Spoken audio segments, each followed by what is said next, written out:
Hi, this is Sensei Bill Cole of Viper Fang Ninjutsu. I want to apologize in advance for my voice. I'm a little bit got a cold or something.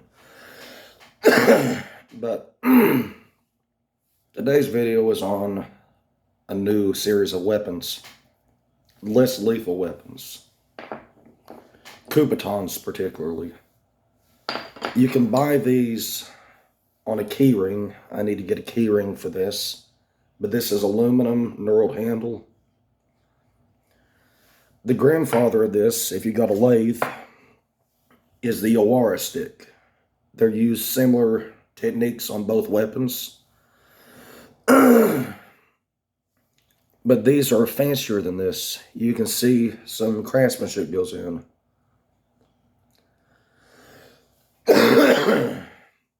They're also a little harder to conceal. Two examples I've made myself. Both you can see are rounded at the tip and also beveled over here at the end. Another one, this is actually better quality because I use a whittling and carving tools instead of on this one I use a rasp and file. So a knife and chisels are going to be more precision to your lines. You have to draw lines on this at an angle. You want to achieve the point. And also this is beveled. How these are used, they can be attached to a keychain, and when you're going to your car, you should always have your keys in your hand. They can be used to swing your keys at an attacker, like a flail, or they can be used for pressure point punches. If somebody grabs a hold of you, your wrist, this is going to be a little bit more difficult to do, but you can put pressure this way as you twist your arm to escape. And you see a little bruise I put on myself. If they have you in a chokehold, you're going to want to strike as hard as you can on the top part of the hand. And like, you're not going to do this, you're going to go bam as hard as you can. It can strike the temples, the nose, throat, anywhere there's a pressure point or pain compliance. They're designed to do pain compliance, to get someone to let go of you, or if you're security and somebody is trying to put hands on you and won't leave the bar you work at, if you're a bouncer, this can be used to put pressure points on them as you escort them out the door. You can put pressure points on the back, right in here. It's just a way to produce discomfort to get the person to do what you want them to do. These were invented for law enforcement officers back in the 70s, I believe. And in the 70s, there were really two weapons you would be issued. You'd be issued a revolver with 2 dump pouches, which each contained 6 cartridges. So your ammunition count would have been 6 in the gun, 6 on the belt. That was 18 bullets. And your police baton, that's all you were issued. A revolver, a flashlight, and a police baton.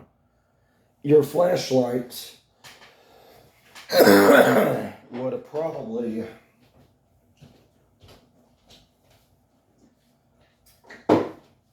And this is... If you worked in a small town that did not have a large budget, this would have especially been true back in the 70s and 80s. Your flashlight probably would have looked something very much like this for a police officer. These are crap. You drop them, they bend, they dent. Large cities would have issued a tail light. These were only available to law enforcement agencies. So you can know then a tail light, I can give you a link later on where to buy these. These are great collector's pieces. But a large flashlight or baton is very inconvenient. They're clunky, they're sometimes unwieldy. What would you rather do? Have a big, heavy, have to control someone with a heavy clunker like this, or pull out your Kubotan, which can do just as much damage as a baton, but you have a way to not do as much damage if you don't want to damage the person too badly. The 50s and 40s, these were popular with law enforcement as an alternative to a police baton. They fit right in your pocket. They don't hang off your belt. They don't clunk around. They don't bounce around. When you try to sit in a patrol car with a baton, you can't. What they would have to do is take their baton off their belt and put it between their seat before they sit down. So you imagine the inconvenience here for a law enforcement officer. When to get into their car, they have to pull a 2-foot baton off their belt, stick it between the door and the seat, and when they got out, they had to remember to grab their baton and put it on their belt.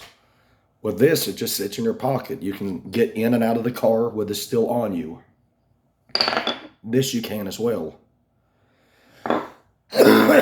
It's also practical for areas where you need to protect yourself. But tools to defend yourself are hard to find. Either they're illegal or they're frowned upon, or a lot of restaurants, for example, won't let you have weapons in the restaurant. These go right in your pocket on your keychain. They don't try to attract a lot of attention. And they give you an effective way to save your life that's not going to get you in trouble. In areas where Kubotans are illegal to ship to, and I think California is one of those states, why would you make one? Because this is bought at a hardware store. It's a 3-foot dowel. You cut it 6 inches long. On your end, right in the middle, you trace 2 lines at right angle. You make a plus sign and then draw your line down the wood to where you want the point to stop at. Then you measure equal distance on both sides of your line and draw from your point down to the line and use a whittling knife to shave. And then on the flattened edge where you shaved, you draw another angled lines. Carve those with a knife, and then what you're going to want to do is take a chisel. And that's how I got this result, is just a chisel right here. See how that conforms to the rounded edge? And you keep doing that till you get a rounded shape. Then you take your chisel, because when this is in your pocket, you don't want the corners of the dowel to be rubbing against you. That's uncomfortable. You take a chisel and just simply cut you a bevel. And you see it's pretty round. So these are good for in areas where a lack of availability of self-defense equipment is around. I apologize again if my video is not the most fluent, because I'm dealing with a little bit of respiratory issue, but just want to show one of the basic things you can carry to protect yourself. I'll show you how to make one of these later. This is very easy to make, takes maybe a few minutes to do, and you have yourself a successful tool that might save your life. Hoping this allergy goes away pretty soon, but this is Sensei Bill Cole signing out.